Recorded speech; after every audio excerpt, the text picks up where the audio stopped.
In 1881, I returned to my hometown after 2 failed attempts to open my own confectionery. I had no money at all, and I decided to ask my uncles for another loan to start all over again. Instead of support, I received rejection, insults, and even expulsion from their home. At that time, chocolate was considered a luxury only for the rich, unattainable for ordinary people. But it was when I left that home that I made a decision that changed my life forever. I would create the largest chocolate company in the world and make chocolate available to everyone, not just a select few. This is the story of how one man, whose perseverance knew no bounds, became the face of the chocolate industry. I was born on September 13, 1857, in Derry Township, Pennsylvania, to poor farmers Henry and Fanny Hershey.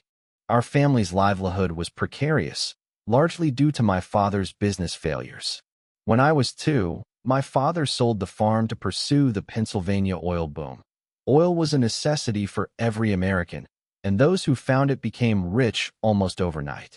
Henry spent all his money, risking 2 years digging for oil, and ended up broke, leaving our family in deep poverty. At the time, my mother, Fanny, was pregnant with our second child. Her 2 brothers had come from afar to check on her and me, her 4-year-old son, and they were shocked by what they saw. Mother looked emaciated, and I could barely stand, hungry for days on end. The brothers talked to my father and offered to help if he would give up his oil dreams. Henry reluctantly agreed, and we moved to Lancaster, where the brothers gave us a farm to live on. On the new farm, I worked alongside my mother, tending the chickens and selling eggs, while my father planted trees and experimented with dams to catch fish. But I watched my parents' relationship deteriorate, and it got worse when my father left us to fend for himself, once again on another adventure. The winter of 1867 was incredibly harsh, and it was almost impossible to keep our hut warm. My little sister Serena and I became seriously ill in the cold. Mother did everything she could to help us recover, but Serena's condition worsened, and soon she developed a high fever. Only then did Mother realize that it was not just a cold. It was scarlet fever, a deadly disease that claimed the lives of thousands of children at the time. And Serena was no exception. She died at the age of 4. This tragedy was a turning point in my life. At the age of 10, I decided that I would do everything I could to secure a better future for myself and my mother. Soon, I left school and set out on my own path, full of determination and a dream to change our lives. When I was 14, I got my first job as an intern at a local printing company run by Sam Ernst, the publisher of a German-English newspaper. But I didn't like the job at all. The work itself was boring, and Ernst was constantly yelling at me because of his bad mood. To make matters worse, my father had signed me to a 5-year contract, and I felt stuck. After a few months, I just gave up. In an attempt to express my displeasure, I threw my hat into one of the printing presses, and it broke. I was immediately fired, but to my surprise, my mother supported my decision. She understood that this job was my father's idea and was not suitable for my future. Together with her sister Maddie, she helped me get a new job at a Lancaster candy store run by Joseph Royer. It was here that I first became acquainted with the world of sweets. At that time, confectionery was created through experiments and traditions passed down from generation to generation. Recipes were very vague. Many of them were not even written down, but were reproduced from memory. Therefore, Royer did not trust me, a young guy, with such a difficult job, and instead entrusted me with washing dishes, taking orders, and delivering ice cream and sweets to customers' homes. But my mother knew that if I wanted to succeed, I had to learn the most important thing, making the products that would bring the most profit and remain popular for a long time. She insisted that the owner relieve me of my other duties and teach me only how to make candy, even offering to pay for it herself. Finally, Royer agreed, and I fell in love with the business from day one. I quickly realized that I had a talent for mixing ingredients and creating sweets, learned where to buy materials, how to set prices, and became familiar with a variety of treats: caramel, fudge, mints. My father, of course, disapproved of me and often said that candy making was a woman's business. but I paid no attention to his words. When he left the family again, going to seek his fortune in Chicago and Colorado, I stayed behind to work for Royer. For the next 4 years, I learned the ins and outs of the candy business. When I felt confident enough, my mother and I decided it was time to open our own store. The money I had saved over the years wasn't enough, but fortunately, my aunt and uncles supported me and lent me $100, just enough to get the business started. With their support, I was 19 years old and ready to open my first store. One thing was clear, it wasn't going to be easy. In 1876, America was preparing for its first World's Fair in Philadelphia, just 70 miles from my hometown. The news of 37 countries participating and an expected attendance of millions inspired me to open my first candy store on Spring Garden Street. I offered a variety of candies, ice cream, fruits, and nuts, and although there were many other stores around, mine stood out. One of my little tricks was to install a special pipe so that the smell of my sweets would come out of the basement kitchen. That way people could smell, and my business started to grow and I had to rent a bigger space. But suddenly everything changed. The fair ended and a long economic crisis set in, which caused my candy sales to plummet. I managed to survive by selling sweets in bulk to other stores, but the problems didn't end there. Sugar prices skyrocketed and my store barely made a profit.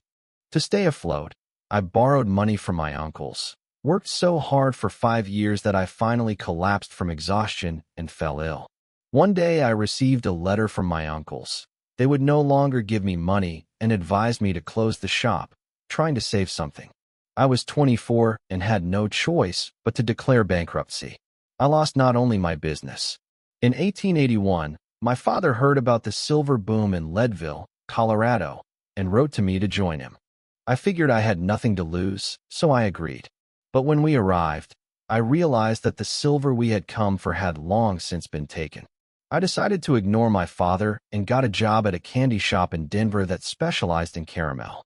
Unlike most shops that used paraffin, the owner of this establishment made caramel from fresh milk, vanilla, and sugar. The result was incredible, sweet, smooth, and soft caramel with a longer shelf life. I was so fascinated by the process that I stayed there for a year until I had perfected my skills and memorized all the notes.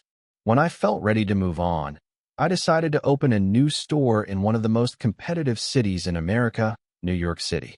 I went back to my uncles, hoping for another loan, but was again turned down. They wanted nothing to do with my endeavors. But my Aunt Mattie believed in me and lent me enough money to open the store. When I arrived in New York, I wasted no time in working for Hyler's Candies, which had 2 successful stores. There I met the local suppliers and got used to the rhythm of the big city. In 1884, I opened my second store, specializing in Denver-style caramels. Sales went up, but then my father persuaded me to add cough drops to the range. This meant challenging the already well-known Smith Brothers brand, which was a favorite in the town. The competition was fierce, and over the course of a few years the business began to struggle, accumulating debts, until in 1886 I was forced to declare bankruptcy again. I was again defeated, but I did not lose hope. This time I decided.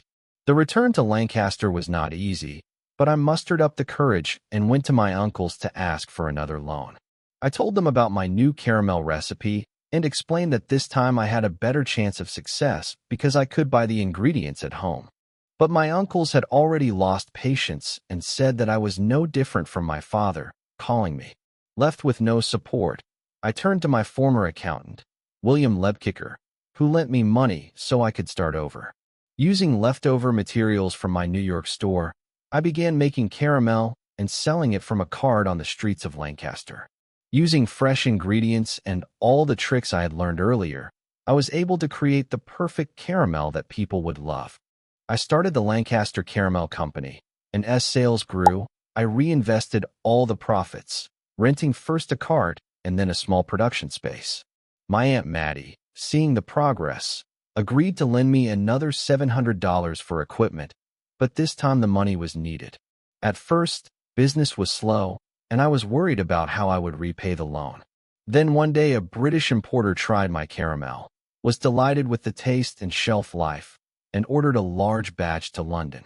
The problem was that I couldn't even afford to produce and ship it. I went to the bank and asked for another $1,000, and although I was initially turned down, the banker was impressed by my modest but effective efforts. With the help of a few assistants, I was able to complete the order and ship the caramels the following week. I didn't hear from them for several days, and I was nervous because I knew my survival depended on it. Just a few days before the loan was due, I received a letter with a check for £500, about $65,000 today. I was stunned. Finally, I had paid off all my debts, and my worries were gone. Sales of my Hershey's Crystal caramels quickly took off. Although most of my sales were initially in Europe, I gradually began to expand into the United States. By 1894, my company had several factories, thousands of employees, and was generating over $1 million in revenue. I became one of the wealthiest and most respected men in Lancaster. In my early 30s, I began to feel restless. One day I visited the Columbian Exposition in Chicago to see the world's new things, and I had no idea that this trip would change my life forever. During my trip to the Columbian Exposition, I witnessed a demonstration of German chocolate-making equipment by J.M. Lehman. At the time, chocolate was considered a luxury that only the wealthy could afford, but Lehman showed that it could be mass-produced and therefore made available to everyone. I immediately saw an opportunity and offered to buy all of his equipment, which he happily agreed to. Returning to Lancaster, I began experimenting with sweet chocolate, baking chocolate, and other cocoa products, and soon founded the Hershey Chocolate Company as a division of my caramel company. Using my old approach of using fresh milk as in caramel, I created chocolate products that people really liked. Over the years, I added new types of sweets, and soon our product line included over 100 products. But I soon noticed that chocolate sales were slowly stealing a share of my caramel business. I realized that caramel had reached its peak, and I was ready to take one of the riskiest steps of my life, to sell the caramel business and devote myself exclusively to chocolate. In 1900, I sold the company to a competitor for $1 million and immediately ordered the construction of a huge factory with high-tech equipment for the new company. As the factory grew, I sent some of my most reliable employees to work for competitors to learn their methods. Most of them even went overseas, because no American company was mass-producing milk chocolate at the time, only the Swiss, who kept the secret. Although most of them returned empty-handed, I had an unexpected helper. Johnny Schmalbach, a former employee of my caramel company, had discovered a way to heat and thicken milk without burning it. In this way, he created a smooth milk chocolate with a slightly sweet flavor and a hint of acidity that could be stored for months, making it affordable and mass-produced. Little did Johnny know that this process would become the basis for Hershey chocolate. Although I had been selling chocolate bars since 1900, they could now be mass-produced for 5 cents, making them affordable to everyone. By 1906, Hershey chocolate had surpassed $1 million in sales, and within the next 2 years, I launched 2 iconic products that remain iconic to this day: Hershey's Kisses and almond chocolate bars. These products, along with my original bar, took the company to incredible heights beyond its wildest dreams, and the factory soon tripled in size, becoming the largest factory in the world. The town of Hershey grew with the factory: modern homes with electricity, schools, hospitals, churches, amusement parks, a zoo, and an outdoor theater. Since my wife, Kitty, and I could not have children, we established the Hershey Industrial School in 1909 for poor orphans ages 4 to 18. I later transferred most of the assets and control of the company to this school, which today controls 40% of Hershey's stock, making it one of the wealthiest private schools in the United States. But life continued to throw challenges. In 1915, my wife died of pneumonia, and I, unable to stay at home, threw myself into work. Then I went to Cuba, fell in love with the people and the community, and discovered the vast sugar plantations. There I built a modern sugar factory and an entire town for the workers, like the one in Dairy Church. When World War I broke out, Sugar became scarce and expensive, but thanks to my own resources, I managed to survive and even secured a contract with the U.S. Army, supplying huge quantities of cocoa and chocolate bars for the soldiers, expanding the Hershey brand around the world. By the end of the war, Hershey's sales had exceeded $20 million. But in 1920, I was struck by another loss, the death of my loving mother, Fanny. Despite competition and the growth of other chocolate brands, I continued to focus on a limited number of products, and by 1929 sales had reached a staggering $41 million. I ran the company until 1944, when I retired as CEO at the age of 87 and died of pneumonia a year later in my hometown of Hershey, Pennsylvania. The Hershey Company continued to grow after my death and today remains one of the largest chocolate manufacturers in the world with a market capitalization of over $44 billion.